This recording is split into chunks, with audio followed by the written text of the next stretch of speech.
So what is coelom? What are the characteristic features of this coelom?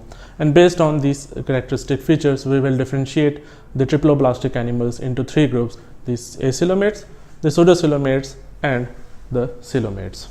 And let's see the coelom. The coelom is the principal body cavity which is present between the body wall, this one, and the alimentary canal, this ectoderm, which will later on develop into the alimentary canal. Okay, and there must be a body cavity, a space which present, and this the space or the body cavity which is formed must have a mesodermal origin. But mesodermal origin means that it is formed either by the splitting of the mesoderm, or it is formed by the outpouching of the mesoderm. And the second characteristic, that what the meaning of the mesodermal origin is, that it is lined, the body cavity is lined with the mesodermal epithelium. Okay, and this lastly, it must have the coelomic fluid as well. The body cavity is having a fluid that is called as coelomic fluid. Now, what are the acoelomates? The acoelomates do not cover up, they do not fulfill any of the condition. Let's compare this one. This is the ectoderm, which will develop into the body cavity. This is the endoderm, which will develop into alimentary canal, and the mesodermal tissue is present. There is ectoderm, there is endoderm, and there is a mesodermal tissue present. There is no space actually present between the alimentary canal and the body cavity, the body wall. You can see there is no space, so it is not fulfilling this condition. If it is not fulfilling this condition, it's not for the other conditions are not possible. It's not having a cavity, so it is not. If there is no cavity, no mesodermal origin, no coelomic fluid. And the second, the group of animals, second triploblastic animals, are pseudocoelomates. Now, the pseudocoelomates, they have the cavity. You can see over here, they have the cavity, the space between the body wall and the gut wall or the alimentary canal. They have this space. But why we do not call it the coeloms or the coelomates? Because the pseudocoelomates means they having false coelom. They have coelom-like structures. They do not have a true coelom. Why we say it's not true coelom? It is a cavity present. It's satisfying the first condition. Why not coelom? Because it is not mesodermal in origin. It is not, this cavity is not completely covered with the mesodermal cells. It's mesodermal epithelium, only from the boundary, not from the inside. Okay, so this is the second region, and obviously there is no coelomic fluid present. And the third one, the coelomates, they have this, they satisfy all these conditions. They cover up these conditions. The coelomates, they consist of the ectoderm, which will develop into the body wall. They consist of the endoderm, which will develop into the alimentary canal, and they have a true mesoderm that develops into a mesodermal epithelium. And there is also space present, but this is a true coelom. Why it is true coelom? It is a number one. It is number one condition, that it is a space between the body wall and the gut wall. Number two, it is mesodermal in origin. It is all lined from all around. This space is lined with the mesodermal epithelium. And it is third one, it's also having the coelomic fluid. So other characteristics of the acoelomates do not have the body cavity. They have tissue instead, a mesenchyme, a loose mass of tissue. They have other characteristics include they have a digestive system. They have sac-like digestive system on this single opening.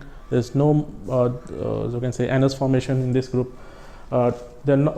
They are in evolutionary process. They are developing from, you can say, the radiata. They are evolving. So they are specialized, but they are not that specialized.